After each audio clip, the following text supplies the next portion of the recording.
président Sylvain Maillard. Vendredi dernier, à Moscou, un attentat absolument effroyable a été commis. Et je veux, à la suite de la présidente de l'Assemblée nationale et comme l'a fait le président de la République, comme je l'ai fait moi-même, redire ma solidarité envers le peuple russe, un peuple que nous n'avons jamais confondu avec ses dirigeants.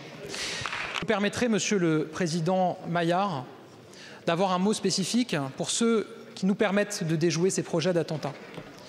Depuis 2017, 45 projets d'attentats ont été déjoués dans notre pays. Rien que depuis le début de cette année 2024, ce sont 2 projets d'attentats qui ont été déjoués. Évidemment, s'agissant d'attentats qui n'ont pas lieu, qui sont déjoués, on en entend très peu parler.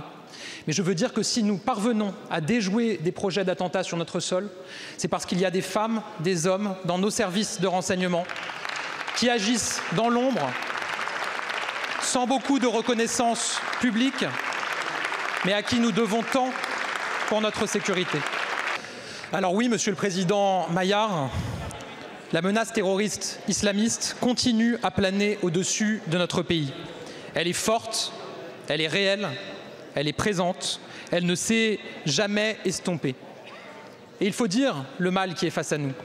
La menace est connue, c'est l'islamisme. Nous devons nous préparer à tous les scénarios, n'en écarter aucun. C'est ce que nous faisons au quotidien avec les services. Nous devons être partout, toujours et tout le temps. C'est pourquoi le président de la République a convoqué dimanche un conseil de défense et de sécurité nationale.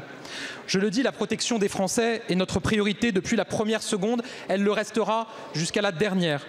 Nous avons décidé de rehausser la posture Vigipirate à son niveau le plus élevé, le niveau urgence attentat. Concrètement, cela veut dire que nous allons déployer des moyens supplémentaires, des moyens exceptionnels partout sur notre territoire. Cela veut dire que la présence policière sera renforcée devant tous les lieux sensibles, notamment les écoles, les lieux de culte et les lieux rassemblant du public. Cela veut dire que les patrouilles de sentinelles seront renforcées.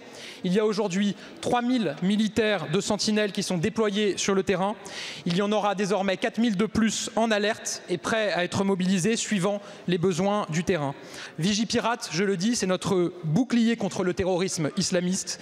Et plus notre vigilance collective sera élevée, plus ce bouclier sera puissant.